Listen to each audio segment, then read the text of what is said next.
One important aspect of system engineering is to think about what do you really need your system to do before you figure out how it's going to do that. We have a limited set of resources when we are building a spacecraft, when we are operating a spacecraft, and those resources include money, how much time we have before we need to launch, or how much time we have when we're operating it, the mass, how much power do our instruments have, and how much do we need to set aside for heaters to keep an instrument alive in whatever the conditions are that the spacecraft is going to experience.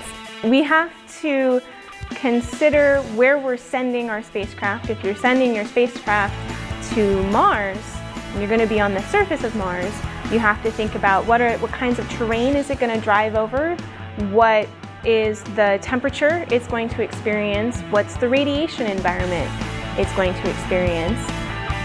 Any portion of the spacecraft as it's going through its design may realize that it needs more than what it thought. That team will come and say, we need more of something, and then we have to figure out, is there a different solution that doesn't involve needing that resource?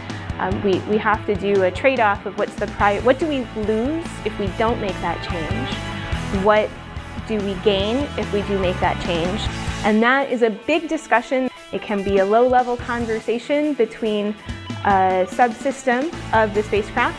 It can go all the way up to the people who are in charge of the whole mission and figuring out how much of what resources are still available and what do we predict we will need as we move out of development and into actual building and testing and then launching our spacecraft.